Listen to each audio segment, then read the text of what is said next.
Hello student, welcome to physics expert myself your favorite teacher Ramesh sir.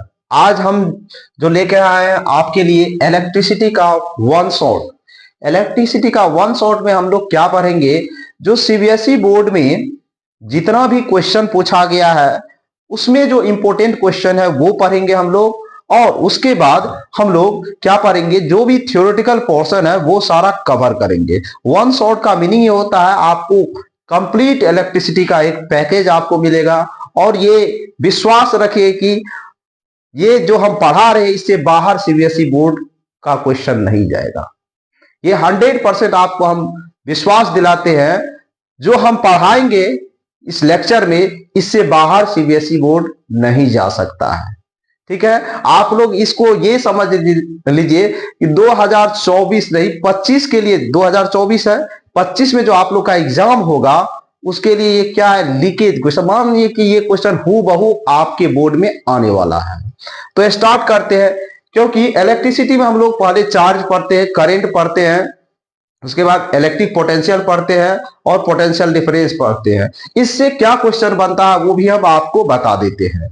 देखिए, इससे ज्यादा से ज्यादा क्वेश्चन क्या बनता है, ऑब्जेक्टिव बनता है, जिसमें आपका सिर्फ ये पूछेगा कि करंट को किस इंस्ट्रूमेंट से मेजरमेंट किया जाता है। तो आप लोग को पता ही है करंट को मेजरमेंट करने के लिए कौन सा इंस्ट्रूमेंट का जरूरत पड़ता है, आपको अमीटर का जरूरत पड़ता है। और करंट को हम लोग अमीटर को इलेक्ट्रिकल सर्किट में कैसे कनेक्ट करते हैं, तो सबको पता है कि सीरीज में कनेक्ट करते हैं। और आइडियल अमीटर होने के लिए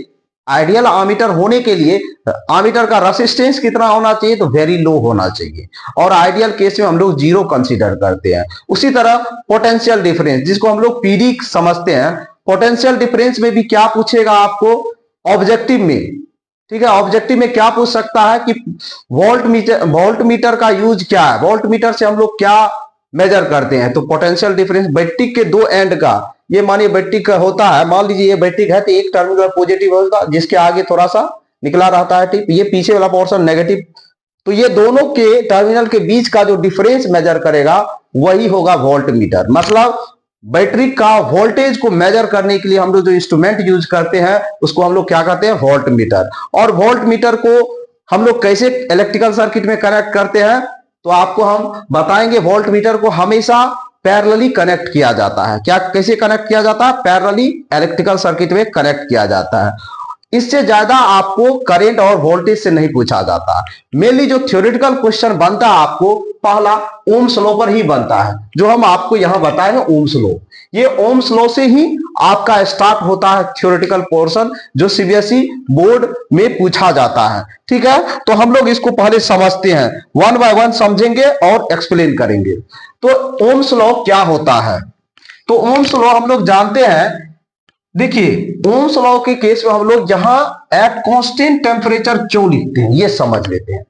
कांस्टेंट टेम्परेचर क्यों लिखते हैं, इसका रीजन है, कोई भी कंडक्टर से जब करंट का फ्लो होता है तो वो वेरी कर सकता है जब उसका हम कंडक्टर का टेम्परेचर को बढ़ाएंगे घटाएंगे। क्योंकि क्या होता है कि टेम्परेचर पर डिपेंडेंसी होता है, किस चीज का, रेसिस्टेंस का, कंडक्टर के रेसिस्टेंस का टेम्परेचर पर डिपेंडेंसी होता है, जिसके कारण ये वेरी। तो इसलिए हम लोग कहते हैं at constant temperature current flowing through the conductor is directly proportional to potential difference, short में लिखे difference, between the ends of conductor. मतलब ये स्टेटमेंट है, ओम्स लॉ का स्टेटमेंट हमेशा ही पूछा जाता है, व्हाट इज ओम्स लॉ। तो आपको इतना स्टेटमेंट लिखना है, देख लीजिए स्टेटमेंट है। अब उसके अकॉर्डिंग तो हम लोग क्या करेंगे, उसको क्या करेंगे, ओम्स लॉ का इक्वेशन ड्राइव करेंगे। ये भी पूछ दिया जाता है, ड्राइव द इक्वेशन। तो इक्वेशन ड्राइव करने के लिए हम लोग सबसे पहले एक सर्किट डायग्राम बनाएंगे, जो यहाँ एक सर्किट डायग्राम आपके सामने हाजिर है। इसमें क्या लेते हैं हम लोग, एक कंडक्टर लेते हैं, क्या लेते हैं, एक कंडक्टर लेते हैं और इसको हम लोग बैटरी से कनेक्ट कर देते हैं। ये बैटरी का है, बैटरी से कनेक्ट कर दिया है। और बैटरी का वोल्टेज मतलब कितना है, V वोल्ट है। तो जैसे बैटरी से कनेक्ट करेंगे तो पॉजिटिव टर्मिनल से करंट का फ्लो होता शुरू होता है और नेगेटिव टर्मिनल्स की तरफ। तो हम लोग जानते हैं कि करंट का फ्लो, देखिए एक और चीज आपको याद रखना है, direction, conventional direction of current का।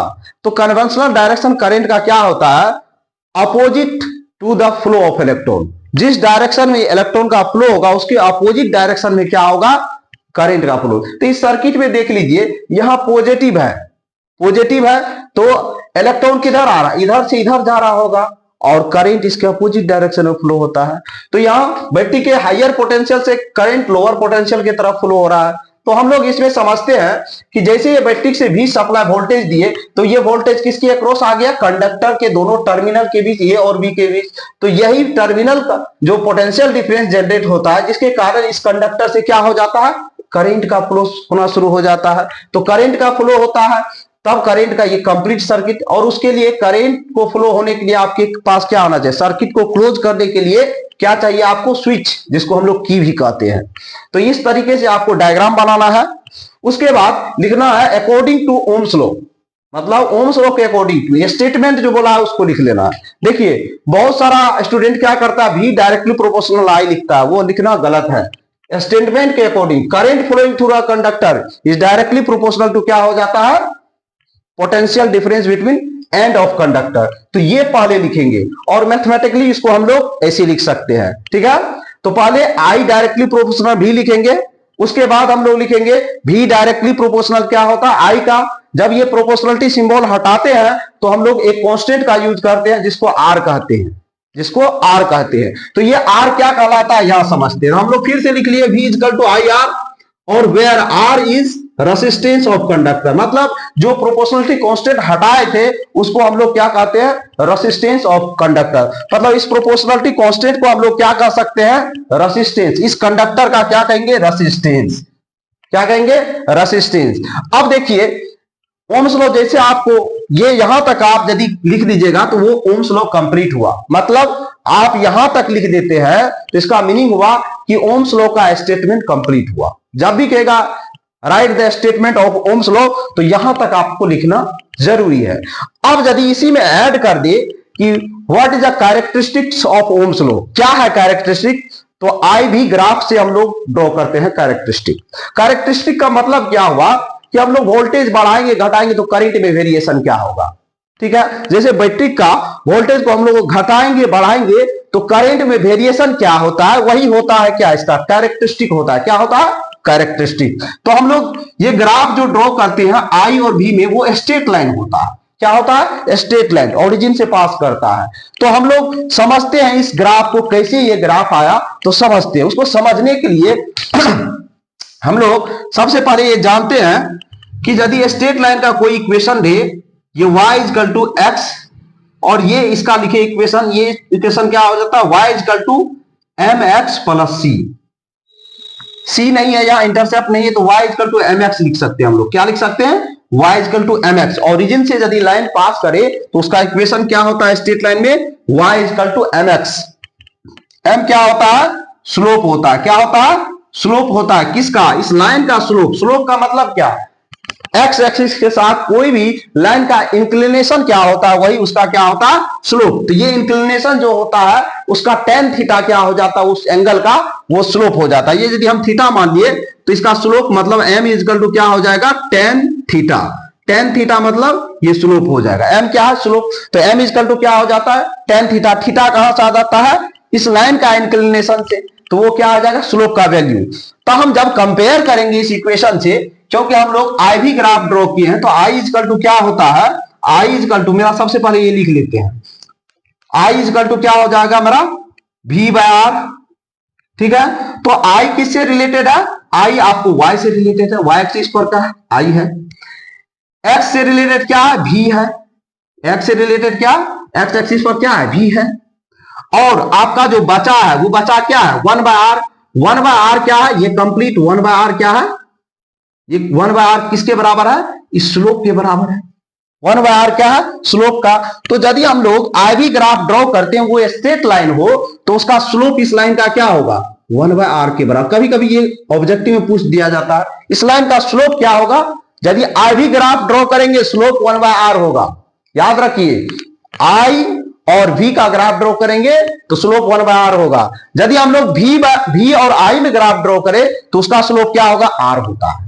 हम क्योंकि i और v में ग्राफ ड्रॉ किया है, इसलिए इसका स्लोप 1 बाय आर है। तो हम लोग देखें कि इस लाइन का स्लोप क्या है, अब जब स्लोप बढ़ेगा घटेगा तो देखिए रिलेशन क्या हो सकता है, यदि m इज इक्वल टू हम लोग क्या लिख सकते हैं 1/r, n is equal to क्या लिख सकते हैं 1/r, 1/r मतलब क्या होगा, यदि हम लोग r का वैल्यू बढ़ेगा तो स्लोप का वैल्यू क्या होगा घटेगा, वाइस वर्सा यदि m का वैल्यू बढ़ेगा तो रेसिस्टेंस का वैल्यू क्या हो जाएगा घटेगा।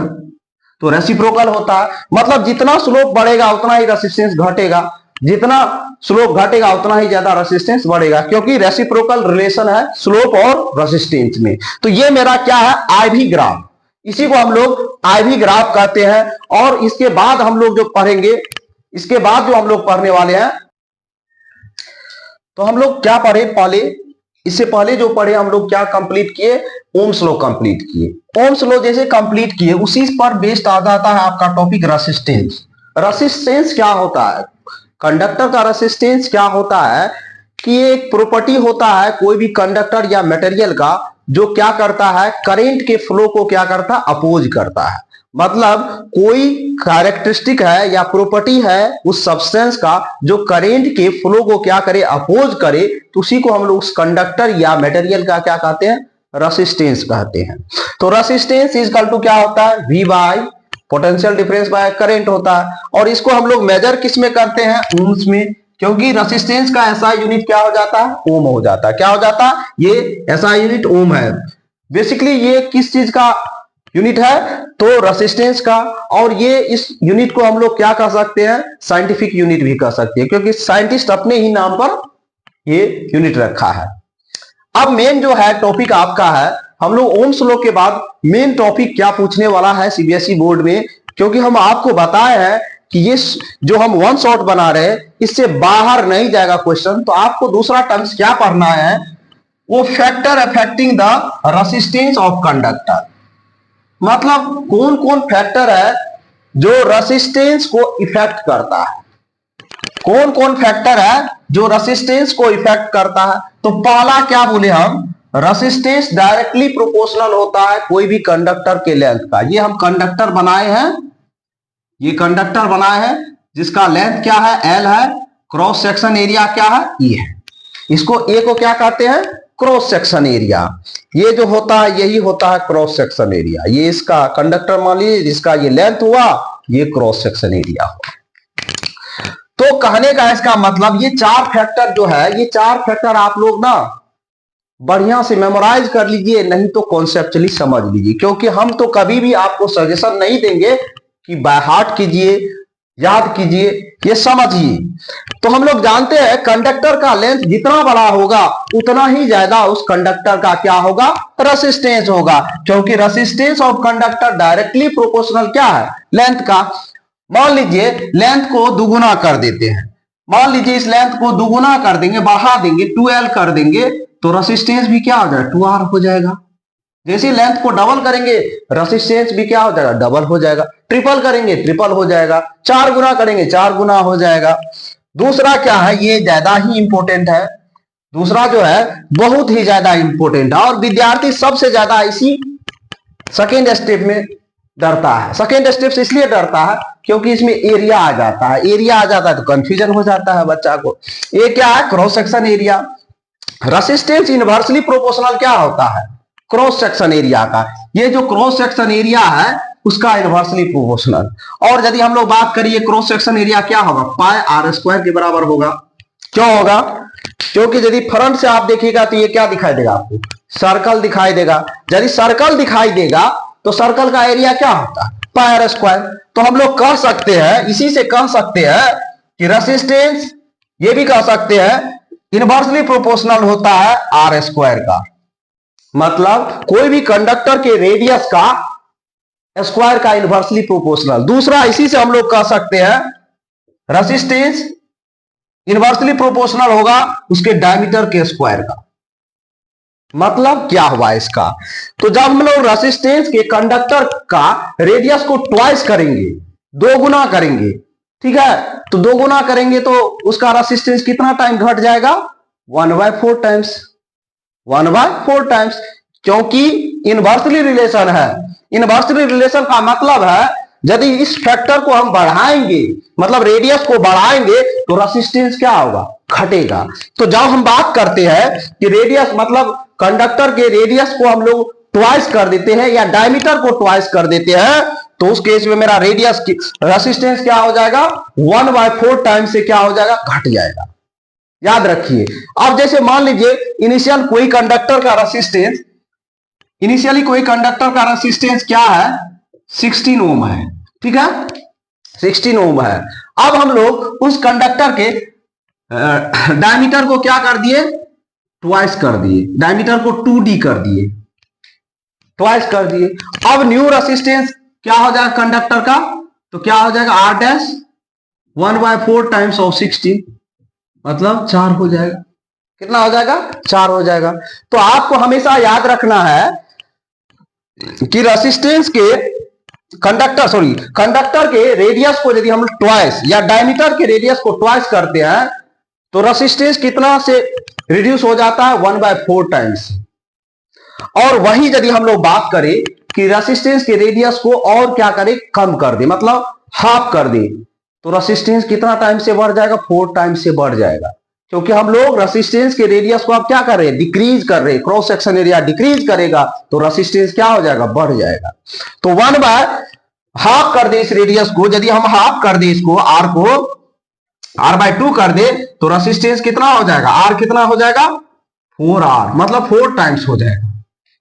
तो इसका मतलब है ये कि जब भी आप कोई भी कंडक्टर के रेडियस को हाफ करते हैं, 1/3 करते हैं, 1/4 करते हैं, तो क्या हो जाएगा, उस केस में उसके स्क्वायर का उतना टाइम्स हो जाएगा। फॉर एग्जांपल आपको बताए हाफ किए तो रेसिस्टेंस कितना होगा, 4 टाइम्स। 1/3 करेंगे, 1/3 करेंगे तो 9 टाइम्स हो जाएगा। 1/4 टाइम्स करेंगे कितना हो जाएगा, 16 टाइम्स हो जाएगा, बढ़ जाएगा। तो इस केस में यदि रेसिस्टेंस के इसके रेडियस को घटाते हैं तो इसका रेसिस्टेंस क्या हो जाता है, बढ़ जाता है। और जब रेडियस को बढ़ाते हैं तो रेसिस्टेंस क्या हो जाता है, घट जाता है।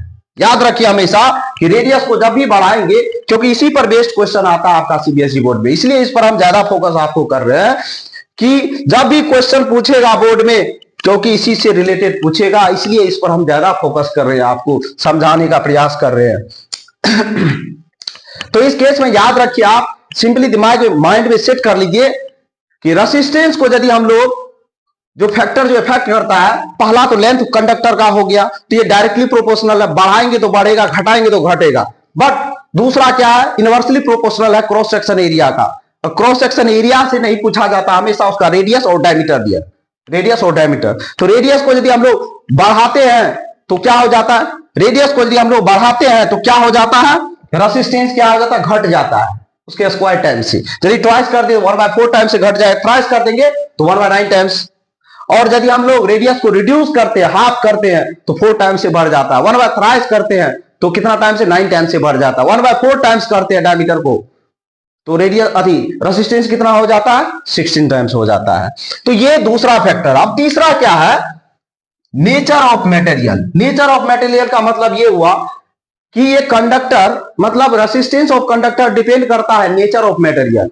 अब जो कंडक्टर हो सकता है, एल्युमिनियम का होगा, कॉपर का हो सकता है, सिल्वर का हो सकता है, गोल्ड का भी हो सकता है। तो ये अलग अलग एलिमेंट है, तो अलग अलग नेचर का है, तो अलग अलग इसका रेसिस्टेंस होगा, ठीक है। तो नेचर पर डिपेंड करता है। और सबसे ज्यादा इंपॉर्टेंट टेम्परेचर, जो हम आपको बताए थे ओम्स लॉ में, कि कोई भी कंडक्टर के लिए यदि ओम्स लॉ एप्लीकेबल होगा, तभी एप्लीकेबल होगा जब उस कंडक्टर का टेम्परेचर क्या हो, कांस्टेंट हो, तभी एप्लीकेबल हो सकता है। तो हम बोले कि कोई भी कंडक्टर के लिए यदि टेम्परेचर को इंक्रीज करते हैं तो रेसिस्टेंस भी क्या हो जाता है, इंक्रीज हो जाता है। दूसरा हम बताएं, यदि टेम्परेचर को रिड्यूस करते हैं तो रेसिस्टेंस क्या हो जाता है, इंक्रीज। मतलब कंडक्टर का टेम्परेचर को यदि घटाएंगे तो क्या हो जाएगा, रेसिस्टेंस बढ़ जाएगा। और यदि टेम्परेचर को बढ़ाएंगे तो रेसिस्टेंस भी बढ़ जाएगा। सॉरी, बढ़ाने पर बढ़ता है, घटाने पर घटता है। सॉरी, यहां मिस्टेक है, घटाने पर घटेगा, बढ़ाने पर बढ़ेगा, घटाने पर घटेगा। अब ये चारों फैक्टर तो हो गए, ये चारों फैक्टर आपको याद रखना है। याद नहीं, समझना है। जो हम समझाए जिस स्टेप से, उस स्टेप से समझना है आपको। अब हम इसी से, इसको जो इक्वेशन 1 माने थे, इक्वेशन 2 माने थे, इसी से हम लोग फ्रॉम इक्वेशन 1 और 2 से ड्राइव कर लिए आर डायरेक्टली प्रोपोर्शनल क्या हो जाएगा, एल बाय ए, मतलब लेंथ बाय एरिया। और यदि ये प्रोपोर्शनलिटी सिंबल हटाते हैं तो एक कांस्टेंट का यूज किया जाता है जिसको क्या कहते हैं, रेसिस्टिविटी ऑफ मटेरियल, या नहीं तो स्पेसिफिक रेसिस्टेंस कहते हैं। क्या कहते हैं, स्पेसिफिक रेसिस्टेंस, या तो रेसिस्टिविटी नहीं तो क्या कहते हैं, स्पेसिफिक रेसिस्टेंस। और हमेशा एक बार पूछा गया था ऐसा यूनिट क्या होता है, मतलब आपके बोर्ड में पूछा था कि ऐसा यूनिट क्या होता है रेसिस्टिविटी का, तो आपको याद रखना है ओम मीटर होता है। क्या होता है, ओम मीटर, एक बार पूछा है आपके बोर्ड में। अब क्या है कि रेसिस्टिविटी भी डिपेंड करता है किस चीज पर, डिपेंड, दो फैक्टर पर हमेशा पूछा जाता है। ये भी पूछने वाला क्वेश्चन है, ये भी पूछा गया है कि रेसिस्टिविटी को कौन कौन फैक्टर इफेक्ट करता है। तो हम लोग पहला नेचर ऑफ मटेरियल और दूसरा क्या है, टेम्परेचर। रेसिस्टिविटी इंक्रीज करेगा और इंक्रीजिंग टेम्परेचर, रेसिस्टिविटी डिक्रीज करेगा और डिक्रीजिंग टेम्परेचर। ठीक है, तो ये दो फैक्टर है जो इफेक्ट करता है किसको, रेसिस्टिविटी को। तो ये दो फैक्टर आपको याद रखना है। ठीक है, इसके बाद हम लोग पढ़ेंगे, इसके बाद हम लोग क्या पढ़ने वाले हैं, इस पर बेस्ड एक क्वेश्चन करेंगे। तो हम लोग क्या पढ़ रहे थे कि फैक्टर इफेक्टिंग, और हम सोचे कि उस पर एक क्वेश्चन करवा दे, लेकिन मेरा है कि मन कि पहले थ्योरी कंप्लीट कर लेते हैं पूरा, उसके बाद 1 बाय 1 टॉपिक पर हम लोग क्वेश्चन डिस्कशन करेंगे। तो थ्योरी में क्या पढ़ना है आपको, दूसरा इंपॉर्टेंट थ्योरी क्या है आपका, कॉम्बिनेशन ऑफ रेसिस्टेंस।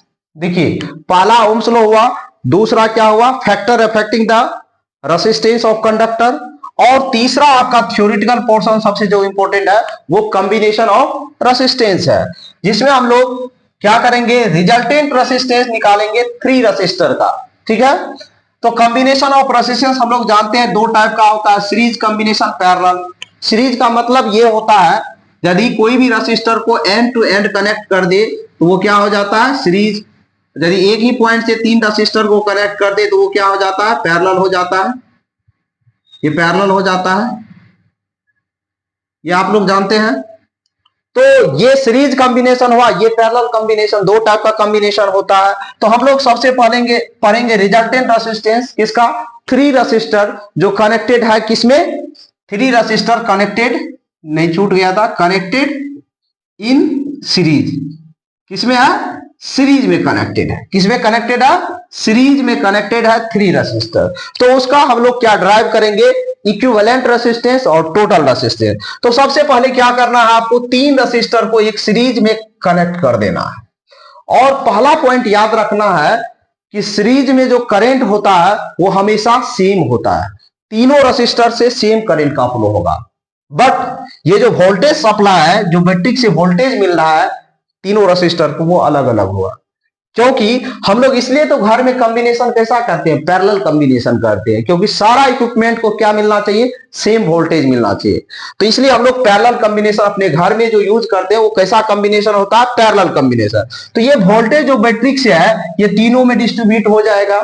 तो पहला रेसिस्टर के अक्रॉस V1 हो गया, दूसरा के V2 हो गया, और तीसरा रेसिस्टर के अक्रॉस V3 हो गया। तो एबव सर्किट डायग्राम से हम लोग क्या कर सकते हैं, ये जो V जो सप्लाई दिए, ये तीनों जो डिस्ट्रीब्यूट हुआ है तो तीनों के सम के बराबर, मतलब V इक्वल टू क्या हो सकता है, V1 plus V2 plus V3। Equation 1 consider किए। हम लोग इंडिविजुअली ओम्स लॉ लगाए, तीनों सर्किट के लिए इंडिविजुअली लगाए। तो Ohm's law V1 equal to क्या हो जाएगा, I इंटू R, जो करंट तो सेम फ्लो हो रहा है, V2 equal to I into R2, और V3 equal to I into R3 हो जाएगा। अब ये सारा वैल्यू पुट कर देते हैं किसमें, इक्वेशन 1 में। ये जो इक्वेशन 1 लिखे उसे पुट कर देते हैं। जैसे पुट किए तो ये मेरा इक्वेशन बना, और इक्वेशन में से तीनों में कॉमन क्या है, I कॉमन है, कॉमन ले लिए, और I को डिवाइड किए तो ये बना I, V by I equal to ये बन गया। और हम लोग कंप्लीट सर्किट के लिए यदि हम लोग ओम्स लॉ लगाए तो क्या हो जाएगा, V बटा I by V by I equal to R हो जाएगा। तो इसको इक्वेशन 3 कंसीडर कर लिए। इक्वेशन 2 और 3 से हम लोग यदि इधर का बराबर है ये दोनों, तो इधर का ये इसके बराबर होगा कि नहीं होगा, तो R इक्वल टू ये लिख दिया। तो मेरा ये R जो आया वो क्या है, इक्विवेलेंट रेसिस्टेंस। तो इससे क्या सीखने को मिला आपको कि यदि हम लोग ये इसको क्या कहते हैं, आर को इक्विवेलेंट रेजिस्टेंस और रिजल्टेंट रेजिस्टेंस। इससे क्या सीखने को मिला कि जब भी कोई सर्किट क्या हो, सीरीज में कॉम्बिनेशन हो, तो वो डायरेक्ट उसमें क्या करना है, रेजिस्टेंस को जोड़ देना है। क्या करना है आपको, डायरेक्ट जोड़ देना है। तो हम लोग पढ़े थे सीरीज कॉम्बिनेशन का रिजल्टेंट रेजिस्टेंस, जिसमें हम लोग निकाले, ड्राइव किए कि सीरीज कॉम्बिनेशन में टोटल रेजिस्टेंस क्या होता है। अब हम लोग जो सबसे ज्यादा बोर्ड के लिए इंपॉर्टेंट है, ये है आपका पैरेलल कॉम्बिनेशन है। इसमें क्या है, पैरेलल कॉम्बिनेशन का आपको क्या निकालना है, रिजल्टेंट रेजिस्टेंस निकालना। ये भी पूछा जाता है। देखिए इस पर जो कॉम्बिनेशन ऑफ रेजिस्टेंस पर जो क्वेश्चन आता है वो किस टाइप का रहता है, वो रहता है पहले आपको कहेगा ड्राइव करने की कॉम्बिनेशन ऑफ रेजिस्टेंस का टोटल रेजिस्टेंस ड्राइव कीजिए, और उसी पर क्या दे देगा, रेजिस्टेंस का वैल्यू दे देगा, या कहेगा कि पीडी निकालिए, पोटेंशियल डिफरेंस निकालिए कोई रेसिस्टर के अक्रॉस, या करंट निकालिए कोई भी रेसिस्टर के अक्रॉस। तो इसी पैटर्न पर क्वेश्चन पूछा जाता है। जब आपका डेरिवेशन क्लियर होगा, मतलब कॉम्बिनेशन ऑफ रेसिस्टेंस का, तो आसानी से आप क्या कर सकते हैं, न्यूमेरिकल को सॉल्व कर सकते हैं। तो हम सोचे हैं पहले थ्योरी कवर कर लेते हैं, और उसके बाद हम लोग क्या करेंगे, पूरा न्यूमेरिकल बेस्ड जो टॉप का पीवाईक्यू क्वेश्चन है, जो आपको हम पहले बता दिए, ये वीडियो से बाहर सीबीएसई बोर्ड में कोई भी क्वेश्चन नहीं देखने को आपको मिलेगा। ये 100% है। क्या है, 100% का आपको हम चैलेंज दे देते हैं, इससे बाहर कुछ भी नहीं आएगा। तो हम लोग स्टार्ट करते हैं 3 रेसिस्टर का कनेक्शन जो करे हैं पैरेलल में, उसका रिजल्टेंट निकालने के लिए। उसके लिए हम लोग एक सर्किट डायग्राम ड्रॉ किए। ये पैरेलल कॉम्बिनेशन है। पैरेलल कॉम्बिनेशन का क्या याद आपको सबसे ज्यादा रखना, जिस तरह से सीरीज कॉम्बिनेशन में करंट सेम फ्लो होता है तीनों रेसिस्टर से, तो उसी तरीके से इसमें क्या होता है, तीनों रेसिस्टर के अक्रॉस क्या होता है, सेम क्या रहता है, पोटेंशियल डिफरेंस। जितना बैटरी का वोल्टेज अप्लाई होता है तीनों रेसिस्टर, इसके अक्रॉस, इसके अक्रॉस, इसके अक्रॉस, सेम रहेगा, देखने को मिलेगा। तो पैरेलल कॉम्बिनेशन इसलिए हम लोग घर में करते हैं कि जितना भी इक्विपमेंट है सबके पास वोल्टेज सप्लाई क्या जाना चाहिए, सेम जाना चाहिए। क्या जाना चाहिए, सेम। और करंट क्या हो जाता है, तीनों रेसिस्टर में अलग हो जाता है। तो क्योंकि करंट का डिस्ट्रीब्यूशन हो रहा है, तो हम लोग टोटल करंट निकालेंगे। तो टोटल आई जो करंट जा रहा है यहां बैटरी से, ये 3 में डिस्ट्रीब्यूट हो गया। देखिए सम के बराबर कर दिए। और हम लोग ओम्स लॉ जानते हैं, I1 इक्वल टू क्या लिखेंगे, ओम्स लॉ अप्लाई करेंगे यहां पर, यहां पर और यहां पर, ये लिख लिए। और ये I1 I2 I3 पुट करेंगे कौन सा इक्वेशन, इस इक्वेशन में पुट करेंगे। और पुट करने के बाद हमारा इक्वेशन इस तरह से आएगा। इसमें से V कॉमन ले आएंगे, V जो है तीनों में कॉमन है, V कॉमन ले लिए तो 1/V हो गया। क्या हो गया, 1/V। तो ये इक्वेशन मेरा फॉर्मेट हो गया। और ओम्स लॉ से हम लोग जानते हैं, ये कंप्लीट सर्किट के लिए ओम्स लॉ यदि अप्लाई करेंगे वो क्या हो जाएगा, I/V इक्वल टू 1/R। और ये इक्वेशन 2 और 3 से, इक्वेशन 2 और 3 से हम लोग सॉल्व करेंगे तो 1/R इक्वल टू, क्योंकि इधर बराबर है तो इधर भी क्या होगा, बराबर होगा। तो इस तरीके से मेरा आ जाएगा 1/R equal to 1/R1 plus 1/R2 plus 1/R3। तो हम लोग क्या देखे, सीरीज कॉम्बिनेशन में क्या देखे कि डायरेक्ट रेजिस्टेंस को जोड़ दिए थे। बट पैरेलल कॉम्बिनेशन में क्या देखे कि हम लोग रेसिप्रोकल में सम किए। रेसिप्रोकल में सम किए, इसका मतलब है कि इसमें हम लोग इनवर्स में सम करते हैं। और आर को क्या कहते हैं, दोनों में वही कहते हैं, इक्विवेलेंट रेजिस्टेंस या रिजल्टेंट या टोटल रेजिस्टेंस। क्या कहते हैं, इक्विवेलेंट रेजिस्टेंस या टोटल रेजिस्टेंस। इलेक्ट्रिसिटी का हम लोग अब जो पढ़ने वाले, पैरेलल सीरीज पढ़ लिए, अब क्या पढ़ने वाले, इलेक्ट्रिक पावर। क्या पढ़ने वाले, इलेक्ट्रिक पावर। देखिए इलेक्ट्रिसिटी में आपको बताए, पहले आपको क्या, ओम्स लॉ। दूसरा आपको बताए क्या, हम फैक्टर अफेक्टिंग द रेजिस्टेंस। तीसरा बताए कॉम्बिनेशन, जिसमें पैरेलल और सीरीज कॉम्बिनेशन देखे। अब जो तीसरा थ्योरेटिकल इंपोर्टेंट है वो इसका है। इसमें थ्योरी नहीं पूछता है, क्या पूछता है, फार्मूला पूछता है। क्योंकि ये तीनों फार्मूला जो आपको हम दिखाए चारों तरफ बहुत ही ज्यादा इंपॉर्टेंट है बोर्ड के लिए। तो ये हम लोग थ्योरी इसको पहले कवर करेंगे और उसके बाद हम लोग आगे चलेंगे न्यूमेरिकल के लिए। तो इलेक्ट्रिक पावर होता है क्या, अब देखिए पावर क्या है।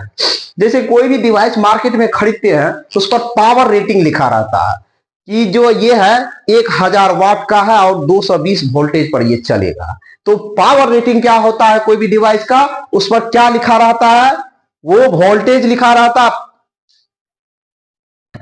इलेक्ट्रिक पावर जो हम लोग इसका डेफिनेशन जो पढ़ते हैं वो क्या होता है, electrical work done per unit time. Electric power important है आपके सीबीएसई बोर्ड के लिए। और इलेक्ट्रिक पावर का जो यूनिट होता है, ऐसा यूनिट, वो क्या होता है, वाट होता है। वो क्या होता है, वाट होता है। और हम लोग 1 किलो वाट को हम लोग वाट में कन्वर्ट करेंगे तो 1 किलो वाट इक्वल टू 1000 वाट हो जाएगा। तो हम लोग इसी फॉर्मूला को ड्राइव करते हैं डिफरेंट फॉर्म, अदर फॉर्म इसी का इलेक्ट्रिक पावर का फॉर्मूला है जो इंपोर्टेंट होता है। तो हम लोग W इजकल टू जानते हैं Q इंटू V होता है पोटेंशियल डिफरेंस, और इसमें पुट किए W की जगह QV, और हम लोग I इजकल टू क्या जानते हैं, Q बाई टी। तो Q बाई टी के बजाय हम लोग क्या पुट कर दिए, I पुट कर दिए। तो पहला फॉर्मूला जो जनरेट हुआ वो क्या हुआ, P इजकल टू IV। ये फॉर्मूला सबसे ज्यादा आपका होता है न्यूमेरिकल में यूज, ये जो फॉर्मूला होता है सबसे ज्यादा यूज होता है। उसके बाद हम लोग ओम्स लॉ लगाए। ओम्स लॉ इजकल टू क्या होता है, ओम्स लॉ से I equal to V by R होता है। तो इसी में पुट किया I का वैल्यू, तो ये क्या हो जाएगा, पावर का दूसरा फॉर्मूला क्या हो जाता है, V स्क्वायर बाय R हो जाता है। और हम लोग ओम्स लॉ से फिर V equal to I R लगाए तो तीसरा फॉर्मूला जनरेट हो गया, P equal to I square R। तो ये तीन अदर फॉर्म्स ऑफ फॉर्मूला है किसका, पावर का, ये और ये। अब हम लोग पावर यदि समझ लिए तो पावर के साथ आपको जब भी हम बताए भी आपको कि पावर मतलब कोई भी डिवाइस में पावर लिखा रहता मतलब उसका रेटिंग लिखा रहता। जैसे आप मार्केट में जाते हैं कोई भी चीज, इलेक्ट्रिक बल्ब ही खरीदते हैं तो उसमें लिखा रहता है कि इतना वाट, 10 वाट एंड 220 वोल्ट, मतलब हुआ उसका वो क्या है, रेटिंग है। तो रेटिंग दिया रहता है। उसके बाद आपको इसमें जो इंपोर्टेंट है फॉर्मूला, वो थ्योरी नहीं है, फॉर्मूला इंपोर्टेंट है, वो इलेक्ट्रिकल एनर्जी। क्योंकि इलेक्ट्रिकल एनर्जी सबके घर में बिजली का यूज होता है। तो बिजली क्या है, इलेक्ट्रिसिटी क्या है, एनर्जी है। तो इलेक्ट्रिकल एनर्जी को कैलकुलेट करने का फॉर्मूला क्या होता है, पावर इंटू टाइम। क्या होता है, पावर इंटू टाइम। तो हम लोग इलेक्ट्रिक एनर्जी कोई भी मतलब घर का कितना एनर्जी कंज्यूम हुआ इलेक्ट्रिसिटी द्वारा, हम लोग इस फॉर्मूला से कैलकुलेट कर सकते हैं। और इसका एसआई यूनिट क्या हो जाता है, जूल होता है। इलेक्ट्रिकल एनर्जी है तो क्या होगा, जूल होगा। और इसका सबसे ज्यादा इंपोर्टेंट जो कॉमर्शियल यूनिट होता है वो क्या होता है, किलोवाट आवर। इलेक्ट्रिकल एनर्जी का कॉमर्शियल यूनिट जो होता है मेनली यही सबसे ज्यादा यूज किया जाता है न्यूमेरिकल में, वो क्या होता है, किलोवाट आवर होता है। और 1 किलोवाट आवर इक्वल टू कितना होता है, ये इतना जूल होता है। 1 kilowatt hour equal to 3.6 into 10⁻6 joule होता है। और हम लोग कहते हैं कि कोई भी डिवाइस जो 1 किलोवाट मतलब 1 घंटे के लिए 1 किलो वाट का कोई भी डिवाइस को यदि हम लोग क्या करते हैं, रन कराते हैं, तो मतलब क्या हुआ, 1 यूनिट बिजली आपका कंज्यूम होता है। मान लीजिए आपके घर में 1 किलो मतलब 1000 वाट का मोटर है, यदि 1 घंटा तक आप चलाएंगे तो कितना घर में आपका बिजली खपत होगा, 1 यूनिट का खपत होगा। उसी तरीके से हम लोग, क्योंकि एनर्जी को जो हम लोग मेजर करते कॉमर्शियल यूनिट जो होता है इलेक्ट्रिकल एनर्जी का, वो क्यों होता है, किलोवाट आवर। हम लोग जब भी कोई भी डिवाइस का इलेक्ट्रिकल एनर्जी का निकालेंगे तो किस में निकालेंगे, किलोवाट आवर में। न्यूमेरिकल पर्पज से ज्यादा इसी का यूज किया जाता है, ठीक है, इसी का ज्यादा यूज किया जाता है। जूल्स लॉ ऑफ हीटिंग हम लोग पढ़ने वाले हैं। आप जूल्स लॉ, ये लास्ट टॉपिक है थ्योरी का। ये जो है ये क्वेश्चन 2 मार्क में पूछा गया है और मे भी पूछ सकता है। तो इसको हम लोग एक कवर के लिए मतलब मानिए कभी कभी पूछ देता है, इसी पर्पज से ये हम आपको थ्योरी बताएं। और इस पर कभी कभी न्यूमेरिकल ऑब्जेक्टिव पर्पज से पूछा जाता है, तो वो इसी के लिए हम लोग ये टॉपिक कवर कर रहे हैं। और ये लास्ट ही टॉपिक है इलेक्ट्रिसिटी का। इसके बाद हम लोग जो करने वाले हैं न्यूमेरिकल करने वाले हैं। तो हम लोग जानते हैं जूल्स लॉ ऑफ हीटिंग क्या होता है, मतलब ये एप्लीकेशन है किसका, आपको रेसिस्टेंस ऑफ कंडक्टर का।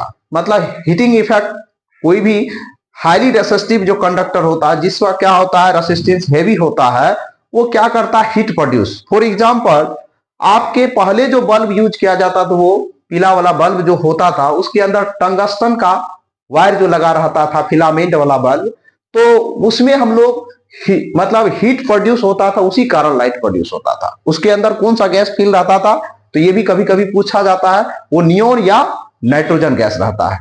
आर्गन या नाइट्रोजन गैस भी कह सकते हैं, इनर्ट गैस। अब हम लोग इसी का एप्लीकेशन देखते हैं, हीटिंग इफेक्ट ऑफ एप्लीकेशन में जूल्स लॉ आता है कंडक्टर का हीटिंग इफेक्ट में। तो जूल्स लॉ को हम लोग समझते हैं। और एक याद, और भी एक टर्म्स याद रखिएगा आप लोग, कहा जाता है कि आपका जो आयरन होता है उसके अंदर भी किस कंडक्टर का यूज किया जाता है, तो कौन सा कंडक्टर उसके अंदर रहता है, तो मैग्नीन रहता है। टंगस्टन या मैग्नीज धातु, दोनों में से कोई भी यूज कर सकते हैं हम लोग। तो हीटिंग पर क्योंकि इसका रेसिस्टेंस जो होता है ना बहुत हाई होता है, तो इसीलिए हम मान लिए कोई कंडक्टर है, ठीक है, जिसका रेसिस्टेंस R है, और इससे यदि हम लोग वोल्टेज सप्लाई दिए तो करंट का जो प्रोड्यूस हुआ वो जो होता है जूस लॉ के अकॉर्डिंग टू क्या कहा जाता है, heat produce in a conductor is directly proportional to square of current, resistance and time. Square of current का होता है, प्रोपोर्शनल रेसिस्टेंस का और टाइम का होता है। तो ये लिख लिए, square of heat produce in conductor directly proportional square of current, resistance का और टाइम का, और तीनों को कंबाइन किए तो ये मेरा बन गया। और यदि प्रोपोर्शनलिटी कांस्टेंट को हटाएंगे तो एक कांस्टेंट यूज करते हैं, K इक्वल टू हम लोग 1 क्यों लेते हैं, फॉर SI यूनिट के पर्पज से हम लोग। तो हीट प्रोड्यूस इन कंडक्टर, ये फॉर्मूला बहुत ही ज्यादा इंपॉर्टेंट है आपके बोर्ड के लिए, और ये हमेशा पूछा जाता है इस पर न्यूमेरिकल कि आपको डायरेक्ट रे ये दोनों कांस्टेंट दिया रहेगा, बोलेगा कि करंट यदि बढ़ाए घटाए तो हीट कितना प्रोड्यूस होगा वो आपको बताना है। तो हीट प्रोड्यूस इन कंडक्टर ये होता है आपका। तो ये आप लोग को हम इसके बाद जो कंटिन्यू करेंगे न्यूमेरिकल लेंगे। अब जो न्यूमेरिकल बनाने वाले हैं, जो पहला टर्म्स हम लोग क्या पढ़े थे, ओम्स लॉ। ओम्स लॉ के बाद क्या पढ़े हम लोग, ओम्स लॉ के बाद पढ़े क्या कहते हैं, factor affecting the resistance of conductor. उसके बाद हम लोग कॉम्बिनेशन ऑफ रेसिस्टेंस पढ़े। उसके बाद हम लोग क्या पढ़े, पावर पढ़े, इलेक्ट्रिक पावर पढ़े। उसके बाद इलेक्ट्रिकल एनर्जी पढ़े, और उसके बाद हम लोग जूस लॉ ऑफ हीटिंग। तो इतना थ्योरी आपको क्या करना है, कवर करना। मतलब इलेक्ट्रिसिटी में आपको इतना थ्योरी आपको कवर करना है, और उसके बाद ही आप न्यूमेरिकल को प्रॉपर रूप से समझ पाए, क्योंकि हम पूरा जो फॉर्मूला है इसका डिस्कशन इसमें हो चुका है आपका। और यदि पूरा फॉर्मूला आपके दिमाग में रहेगा तभी तो आपका न्यूमेरिकल बेहतरीन होगा। तो हम लोग क्वेश्चन लेके आए हैं। ये पहला क्वेश्चन है, हम लोग थ्योरी कवर कर चुके हैं पूरा इलेक्ट्रिसिटी का। ये पहला क्वेश्चन है, वो क्वेश्चन किस पर बेस्ड है, आपको जो रेसिस्टेंस का वो फॉर्मूला है, जो रेसिस्टेंस का फार्मूला क्या है, ये फार्मूला जो होता है resistance is equal to rho L by E. ये फार्मूला जो है हम आपको बताए भी, थ्योरी में बहुत ज्यादा इंपॉर्टेंट है, उसी फार्मूला पर ये क्वेश्चन है। तो सबसे पहले हम लोग क्वेश्चन को क्या करते हैं, रीड करते हैं और सॉल्व करते हैं। उसके बाद तो दिया है resistance of a wire of 0.01 centimetre radius is 10 ohm if the resistivity of material of the wire is 15 to 10 to power minus 8 ohm meter, find length of a wire। तो सबसे पहला स्टेप तो आपको पता ही, हम पूरा वीडियो में कहते हैं, पहला स्टेप क्वेश्चन को क्या होता है, रीड करना होता है, और उसके बाद समझना होता है, और जो क्वेश्चन में गिवन डाटा होता है उसको लिखना रहता है। तो सबसे पहले क्वेश्चन में गिवन डाटा क्या है वो लिख लेते हैं हम लोग। क्वेश्चन में क्या गिवन डाटा है, आपको रेडियस दिया हुआ r इक्वल टू कितना दिया हुआ है, 0.01 सेंटीमीटर। जब भी आप न्यूमेरिकल सॉल्व कीजिए एक बात याद रखिए, सारा जो भी फिजिकल क्वांटिटी उसका यूनिट सेम मतलब SI में होना चाहिए। तो ये सेंटीमीटर तो SI में नहीं, इसको SI में करेंगे तो इसको हम लोग क्या करेंगे, 100 से और डिवाइड करेंगे तो ये कितना हो जाएगा, 0.01 into 10 to power minus 2 meter हो जाएगा, क्योंकि 100 से जैसे डिवाइड करेंगे 10 टू पावर माइनस 2 हो जाएगा। ये मेरा रेडियस हो गया। तो एरिया क्या होता है, क्योंकि एरिया का जरूरत होता है इसमें, तो एरिया इक्वल टू क्या होता है, पाई आर स्क्वायर। पाई का वैल्यू 22/7 लेंगे, रेडियस दो बार लिखेंगे 0.01 into 10 to power minus 2 into 0.01 into 10 to power minus 2, और इसको सिंप्लीफाई करते हैं। सिंप्लीफाई करेंगे तो ये सेम बेस का है, पावर ऐड हो जाता है, इसको मल्टीप्लाई करेंगे तो कितना हो जाएगा, 22/7 इंटू, और इसको डेसिमल हटा लेते हैं वो बेहतरीन रहेगा। तो हम लोग डेसिमल हटा लेना चाहते हैं, ये कितना आ गया 00, इसके कारण कितना आ गया 00, तो ये 10 टू पावर 4 हो जाएगा, ऊपर जाएगा। तो सबसे पहले ऊपर हम लोग सिंप्लीफाई कर लेते हैं, तो क्या बचा मेरा 1 इंटू 10 टू पावर माइनस 4, क्योंकि ये बेस सेम है, पावर ऐड हो जाएगा। इसको सिंप्लीफाई डिवाइडेड बाय, इसको क्या लिख सकते हैं, 10 to power minus plus 4, 10 to power plus 4, और यदि इसको सिंप्लीफाई करेंगे तो कितना हो जाएगा 22/7 इंटू 10 टू पावर माइनस 8, क्या हो जाएगा मीटर स्क्वायर। मेरा एरिया आ गया, मेरा एरिया आ गया। अब मेरे पास और क्या दिया है, रेसिस्टेंस गिवन है, R इक्वल टू कितना है 10 ओम, और रेसिस्टिविटी रो गिवन है, वो कितना है 50 into 10 to power -8 ohm metre. और ये मेरे पास फॉर्मूला है, इसमें वैल्यू हम पुट करते हैं और फाइंड करते हैं। तो हमको निकालना है L, R इक्वल टू मेरे पास फॉर्मूला होता है रो L बाय ए होता है। तो हम लोग को L निकालना है, तो L इक्वल टू क्या हो जाएगा रो इंटू R इंटू ए बाय रो, यही हो जाएगा। तो रेसिस्टेंस का वैल्यू कितना है 10, एरिया कितना निकाले हम लोग 22/7 इंटू 10 टू पावर -8, और रो का वैल्यू कितना है आपका 50 इंटू 10 टू पावर -8। ये और ये क्या हो जाएगा, कैंसिल हो जाएगा, ठीक है। अब इसको सिंप्लीफाई करते हैं, तो ये कितना हो जाएगा 10 इंटू 22/7 इंटू 50, ये 0 0 कैंसिल हो जाएगा, तो कितना हो जाएगा 22/35, ठीक है। तो और इसको यदि आप लोग सिंप्लीफाई करना चाहते तो फ्रैक्शन में ला सकते हैं, तो 22/35 क्या आया मीटर आया, तो लेंथ मेरा कितना आ गया, इतना लेंथ का होगा ये। तो आपको लेंथ फाइंड करना था, ये फॉर्मूला अप्लाई किए, और इस देखिए क्वेश्चन में कोई हार्डनेस नहीं है। ये जो क्वेश्चन है नॉर्मली कितना मार्क का है बता देते हैं आपको, 3 मार्क में, ठीक है। तो क्या है कि सिंपल ये रेसिस्टेंस का फार्मूला लिखना है, गिवन डाटा। सबसे पहले देखिए जब रेडियस दिया रही थी, क्योंकि हम बताए थे आपको थ्योरी में कि रेडियस दिया रहता है उसी में सबसे ज्यादा आपको बच्चा को प्रॉब्लम होता है। सेंटीमीटर में दिया था, मीटर में कर लिए। उसके बाद एरिया का फार्मूला लिखे और सिंप्लीफाई किए, एरिया निकल गया मेरा ये, ठीक है। एरिया निकल गया तो रेसिस्टेंस और रेसिस्टिविटी गिवन था, और वैल्यू पुट किए, फार्मूला लिखे, उसी लेंथ निकाले और वैल्यू पुट किए, और मेरा लेंथ का वैल्यू इतना आ गया 22/35। तो इस तरीके से हम लोग इस क्वेश्चन को सॉल्व किए। क्या लिए हैं, पैरेलल कॉम्बिनेशन पर क्वेश्चन बेस्ड है, ये पैरेलल और सीरीज कॉम्बिनेशन पर बेस्ड क्वेश्चन है, और ये एक बहुत ही ज्यादा इंपॉर्टेंट क्वेश्चन है। क्यों है इंपॉर्टेंट, क्योंकि हम एक सेलेक्ट करके एक क्वेश्चन बनाया है कि इसी पैटर्न में आपका सीबीएसई बोर्ड में पूछेगा ही पूछेगा क्वेश्चन। जब भी कॉम्बिनेशन ऑफ रेसिस्टेंस से क्वेश्चन आएगा इसी पैटर्न पर आपको देखने को मिलेगा, क्योंकि हम पहले ही बता दिए 100% श्योर है इसी पैटर्न मेरा जो बताया हुआ है वही से क्वेश्चन पूछा जाएगा। तो सबसे पहले क्या करेंगे, क्वेश्चन को रीड करते हैं। या consider the electric circuit shown in figure, calculate total resistance of the circuit। पहला केस में टोटल रेसिस्टेंस आपको फाइंड करना है, और दूसरा total current flowing through the circuit, मतलब टोटल करंट भी आपको फाइंड करना है। तो ये किस टाइप का कॉम्बिनेशन है आपको देखने से लग रहा है, क्योंकि इसमें सीरीज और पैरेलल दोनों यूज हुआ है, तो इसको हम लोग कह सकते हैं मिक्स कॉम्बिनेशन। क्या कह सकते हैं, मिक्स कॉम्बिनेशन। तो ये देखिए आपको तीनों किसमें दिख रहा है, ये बताइए पहले, ये तीनों किसमें दिख रहा है, पैरेलल कॉम्बिनेशन में। और पैरेलल कॉम्बिनेशन के लिए हम आपको फार्मूला बताए हैं कि क्या होता है, सिंपली रेसिप्रोकल सम हो जाता है रेसिस्टेंस का।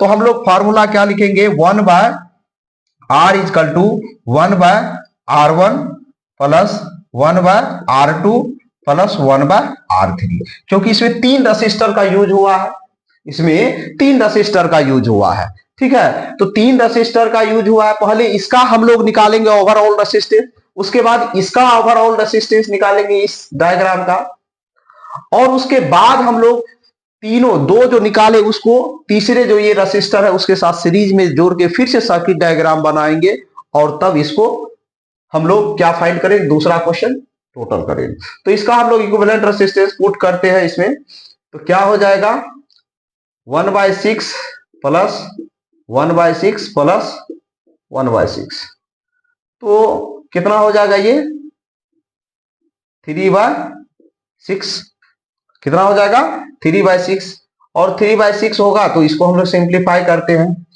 तो 1/R इक्वल टू कितना आया मेरा 3/6, 1/2, मतलब क्या हो जाएगा R का वैल्यू कितना हो जाएगा, क्रॉस मल्टीप्लाई 2। तो इसका ओवरऑल मेरा रेसिस्टेंस कितना आया 2। अब इसका है क्योंकि हम लोग आर यूज कर लिए हैं तो ये भी पैरेलल कॉम्बिनेशन में है, तो 1/r' यूज करेंगे। क्या है? R4, 1/r5, 1/r6। इसको जोड़ते हैं, कितना है? 1/4, 1/3, 1/12। एलसीएम कितना हो जाएगा आपका? 12 होगा। 4 तिया 12, 3 चौके 12, 1। जोड़ने पर कितना आ रहा है आपका? ये 7 1 8, 8/12, 4 2 8, 4 तिया 12। मतलब आपका 1/r' का वैल्यू कितना आया? 2/3। और r' का वैल्यू हम लोग निकालेंगे तो वो कितना आ जाएगा? 3/2। तो इसका वैल्यू कितना हो जाएगा? 1.5 ओम। तो इसका ओवरऑल मेरा रेजिस्टेंस कितना आया? 1.5 ओम। अब हम लोग तीसरा स्टेप में चलते हैं। तो तीसरा स्टेप में हम लोग को क्या करना पड़ेगा? फिर से सर्किट डायग्राम ड्रॉ करना पड़ेगा इसी के साथ। तो ड्रॉ करते हैं। ये पहला रेजिस्टेंस, दूसरा रेजिस्टेंस, और इसी के साथ क्या था? तीसरा रेजिस्टेंस। और ये बैटरी था, ये की था, यहां पर एमीटर था। ये जो आर निकला है मेरा, ये कितना है? कितना आर का वैल्यू आया? 2 ओम। और इसका जो वैल्यू आया कितना आया? r' का 1.5 ओम। और ये क्या है? R7 है, इसका वैल्यू कितना है? 1.5 ओम। और यहां बैटरी सप्लाई क्या दी है? 6 वोल्ट। ठीक है। तो इसका ओवरऑल ये क्या है? सीरीज कॉम्बिनेशन में। ये तो दोनों पैरेलल में था। अब जो ओवरऑल आया वो क्या है? तीनों सीरीज में है। That means R equivalent, r' तो यूज कर लिए हम लोग। आर इक्विवेलेंट बराबर क्या लिखेंगे? r plus r' plus r7। तीनों को जोड़ देते हैं। 2 प्लस 1.5 प्लस 1.5 कितना हो जाएगा? जोड़िए, 3 2 5। तो टोटल इक्विवेलेंट रेजिस्टेंस कितना आ गया? 5 ओम। कितना आ गया? ये पहला का सॉल्यूशन 5 ओम आ गया। अब क्या कर रहा है कि आपको टोटल करंट भी निकालना है। मेरे पास टोटल रेजिस्टेंस आ गया, टोटल करंट, वोल्टेज सप्लाई दिया हुआ है 6 वोल्ट। आराम से ओम्स लॉ से लगाएंगे। ओम्स लॉ से V equal to I R होता है, तो I चाहिए। I इक्वल टू क्या लिखेंगे? V/R equivalent. V मेरा कितना है? V मेरा 6 वोल्ट है। ये कितना है? 5। तो करंट कितना हो जाएगा? 1.25 एम्पियर। तो मेरा करंट कितना आ गया? सॉरी, 1.2 आ जाएगा। 1.2 एम्पियर। 1.2 एम्पियर। तो मेरा करंट कितना आ जाएगा? 1.2 एम्पियर। तो इस तरीके से हम लोग इसको समझे और स्टेप बाय स्टेप सॉल्व करके इसका सॉल्यूशन आपको हम बताएं।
तो हम लोग एक क्वेश्चन लिए है इलेक्ट्रिसिटी पर, जो इलेक्ट्रिक पावर इसमें आपको कैलकुलेट करना है। और ये जो क्वेश्चन बेस्ड है वो किस पर है? Electric power, electrical energy. ठीक है, ये सारा चीज पर बेस्ड है, जिसमें हम लोग कैलकुलेट करेंगे electrical energy. Electrical energy calculate करेंगे और क्या करेंगे, उसके बाद हम लोग कॉस्ट दिया है, कॉस्ट से मतलब कितना कॉस्ट खर्च पड़ेगा इलेक्ट्रिकल एनर्जी का, वो हम लोग देखेंगे। इसमें मेन जो फॉर्मूला यूज है आपको इलेक्ट्रिक पावर पर इलेक्ट्रिकल एनर्जी का फॉर्मूला यूज है, आपको कॉस्ट निकालना है। क्योंकि बोर्ड में जो है 3 ही पैटर्न पर न्यूमेरिकल देखने को मिलता है आपको। वो 3 पैटर्न क्या है आपको हम बताएं। पहला जो हम लोग फाइंड करते रेसिस्टिविटी का जो formula R equal to rho L by A होता है, वो फॉर्मूला का यूज पर बेस्ड क्वेश्चन आपको बोर्ड में देखने को मिलेगा। दूसरा आपको देखिएगा कॉम्बिनेशन ऑफ रेसिस्टेंस पर, और तीसरा जो आपको क्वेश्चन न्यूमेरिकल दिखाई देगा वो इलेक्ट्रिक पावर इलेक्ट्रिक एनर्जी पर ही आपको देखने को मिलेगा। ये मेरा लास्ट ही क्वेश्चन है। इसको सॉल्व करने के बाद ये वीडियो को हम लोग क्या करेंगे, स्टॉप कर देंगे, क्योंकि ये वन शॉर्ट वीडियो है, इसलिए इसमें पूरा हम लोग थ्योरी के साथ न्यूमेरिकल का भी डिस्कशन किया है। तो क्या कह रहा है, क्वेश्चन को रीड करते हैं। Electric bulb is rated 200 volt 100 वाट, मतलब बल्ब का रेटिंग दिया हुआ है 200 वोल्ट का है और 100 वाट का है। व्हाट इज, पहला ही क्वेश्चन का व्हाट इज इट्स रेसिस्टेंस।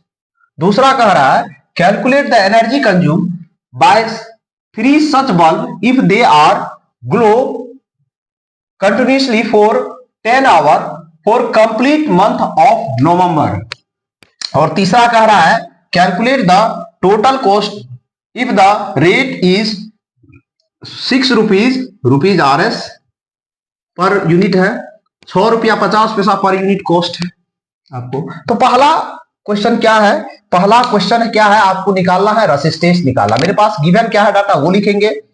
तो पहला नंबर का सॉल्यूशन करते ये नंबर का, मेरे पास डाटा क्या गिवन है, V गिवन है 200 वोल्ट और पावर गिवन है 100 वाट। तो हम लोग फार्मूला जानते हैं, आपको रेसिस्टेंस निकालना है। रेसिस्टेंस निकालना है तो हम लोग फार्मूला जानते हैं P equal to V square by R, और इसी से क्या हो जाएगा R इक्वल टू, यहां नीचे लिख लेते हैं, R इक्वल टू क्या हो जाएगा formula V square bye P। V का वैल्यू कितना है 200 का स्क्वायर बाय P का वैल्यू 100। इसको सिंप्लीफाई करेंगे कितना 100, ये कट जाएगा इससे। तो रेसिस्टेंस कितना मेरा आ गया, R इक्वल टू मेरा कितना हो जाएगा 400 ओम। पहला क्वेश्चन का आंसर आ गया ए नंबर का। दूसरा नंबर का क्वेश्चन क्या कह रहा है, आपको दिया हुआ है 3 ऐसा बल्ब है, कितना है 3 बल्ब है, और कितने घंटे के लिए 10 घंटे के लिए, और मंथ नवंबर में क्या होता है, कितने दिन होता है 30 दिन का होता है नवंबर। तो 30 दिन तक 10 घंटा तक चलाया तो एनर्जी कितना कंज्यूम होगा। तो मेरे पास ये दिया हुआ है 3 बल्ब है, तो टोटल पावर कितना हो जाएगा, P टोटल कितना हो जाएगा 3 इंटू 100 कितना हो जाएगा 100 वाट, तो 300 वाट हो जाएगा। इसको हम लोग जब भी एनर्जी कैलकुलेट करना है तो हम बताएं आपको, जब भी आपको एनर्जी कैलकुलेट करना है तो पावर को किस में रखना है, किलोवाट में। तो इसको किलोवाट में कन्वर्ट करेंगे तो क्या हो जाएगा 1000 से डिवाइड कर देंगे, 1000 से डिवाइड करेंगे 0.3 किलोवाट हो जाएगा, पावर आ गया। टाइम दिया है मेरे पास कितना 10 आवर, तो इलेक्ट्रिकल एनर्जी क्या हो जाता है P इंटू टी।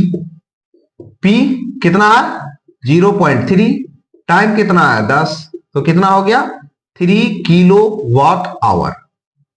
कितना हो गया टोटल एनर्जी, मतलब यदि ये बल्ब को चलाए कितना एनर्जी हो गया 3 किलो वाट आवर।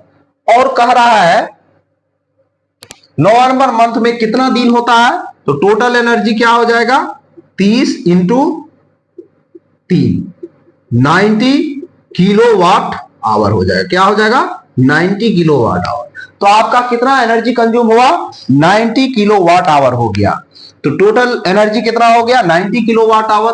तो total energy E equal to कितना लिखेंगे 90 यूनिट लिखेंगे, क्योंकि हम बताए थे आपको कि 1 kilo watt hour equal to 1 unit होता है। अब ये पहला दूसरा नंबर भी ये सॉल्व हो गया। अब हम लोग तीसरा नंबर सॉल्व करते हैं। सी नंबर में क्या कह रहा है, calculate the cost if the rate is 6 rupees 50 पैसे पर यूनिट। एक यूनिट का कॉस्ट कितना 6 रुपया 50 पैसा। टोटल कॉस्ट इक्वल टू क्या हो जाएगा, total energy into total energy कितना है 90 इंटू 6 रुपीज।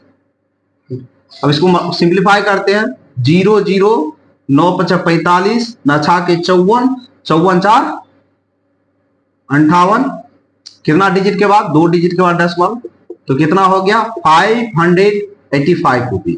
कितना रुपीज हो जाएगा टोटल कॉस्ट 585 रुपीज। तो इस टाइप का मतलब ये तीनों चीज आपको देखने को मिला। आपको क्या मिला, इसी से पावर का फॉर्मूला का यूज करके रेजिस्टेंस निकाले, और हम लोग एनर्जी का फॉर्मूला का यूज करके हम लोग क्या निकाले, एनर्जी टोटल निकाले, और कॉस्ट निकालना था तो कॉस्ट तो पर यूनिट कॉस्ट दिया था तो हम लोग टोटल कॉस्ट निकाल लिए। तो ये देखिए हम जो ये वीडियो बनाए हैं इसमें है टोटल आपका इलेक्ट्रिसिटी पूछा गया है, मतलब टोटल इलेक्ट्रिसिटी, मतलब इसमें आपको हम बताए हैं थ्योरी के साथ साथ न्यूमेरिकल। ये हमेशा याद रखिए, ये 100% का हम आपसे गारंटी दिए हैं कि इससे बाहर नहीं जाएगा, ना ही थ्योरी बाहर जाएगा, ना ही न्यूमेरिकल बाहर जाएगा। मतलब ऐसा नहीं करे सेम डाटा, पैटर्न जो है इससे बाहर नहीं जाएगा, थ्योरी तो बाहर जाएगा ही नहीं। न्यूमेरिकल में हमेशा याद रखिए एग्जैक्ट वैल्यू तो हम नहीं कर सकते डिसाइड, लेकिन पैटर्न जो हम लोग न्यूमेरिकल बताए, पैटर्न न्यूमेरिकल का, वो आपको बाहर नहीं जाएगा सीबीएसई बोर्ड से। ठीक है, तो ये क्या कीजिएगा, ये वीडियो आप जितने भी फ्रेंड है, आपका जितना भी फ्रेंड है जो सीबीएसई बोर्ड 2025 में देगा, सारे के पास ये वीडियो शेयर कीजिए, क्योंकि इससे सारा स्टूडेंट को क्या मिलेगा, लाभ मिलेगा, सारा स्टूडेंट का फ्यूचर भी ब्राइट होगा। तो इस तरीके से आपके पास ये वीडियो हम हाजिर किए हैं, मतलब आपके सामने लाए हैं। आप लोग को ये वीडियो कैसा लगा इसके लिए भी कमेंट कीजिएगा। ठीक है, यदि इससे रिलेटेड कोई भी आपको दिक्कत है क्वेश्चन में, तो वो भी आप कमेंट बॉक्स में कमेंट कीजिएगा। Thank you.